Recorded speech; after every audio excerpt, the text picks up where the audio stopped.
Good evening. Very welcome to this press conference on G8. The President of the European Council, Mr. Rompuy, and the President of the Commission, Mr. Barroso. I first give the floor to Mr. Rompuy. Good evening. Let me briefly indicate the main messages that we will deliver at our G8 partners tomorrow in Muskoka. The main issue will be the global economy. Our key words are growth, confidence, and medium term.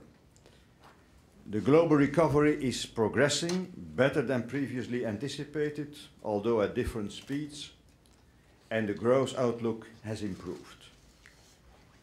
The European Union and the euro area have taken bold decisions in the last 2 months, reflecting our determination to ensure the stability of the euro area. The euro in itself is a currency with strong fundamentals.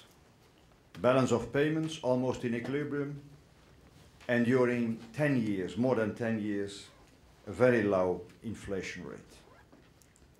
For the Union, securing strong and sustainable growth remains a priority. We are working to have a coordinated and differentiated exit from the extraordinary fiscal stimulus provided over the past couple of years. As a consequence, the overall fiscal stance for the euro area remains neutral in 2010 and slightly restrictive in 2011. And we are accompanying this with a strong commitment to restoring fiscal sustainability over the medium term, as well as structural reforms in support of competitiveness, growth and employment. In this context, we recently approved in the European Council of Heads of States and of Heads of Governments our agenda for structural reform, the so-called EU 2020 strategy. In the EU, we are also giving the priority to growth-friendly budgetary consolidation strategies, mainly focused on expenditure restraint and on increasing the growth potential. The restoring of confidence in budgetary policies go hand in hand with effective growth strategies. This is also the way to restore confidence in the stability of the euro. The reform of financial markets is also one of the central elements in our reform strategy. We are acting in the Union to ensure the soundness and stability of the European financial system. In this context, the results of the ongoing stress tests for the EU biggest banks will be disclosed in July. Confidence in the banking sector is also key. The Union has agreed to introduce a system of levies and taxes on financial institutions to ensure fair burden sharing and to set incentives to contain systemic risk. We are in favor of an international approach on these issues to ensure a worldwide level playing field and will strongly advocate this position at the G8 and the G20. We want also to explore and develop the introduction of a global financial transaction tax. The second important issue will be the outreach session with our African partners. We will send a strong signal to them that the EU is serious about our development commitments. EU-Africa partnership is a priority for us.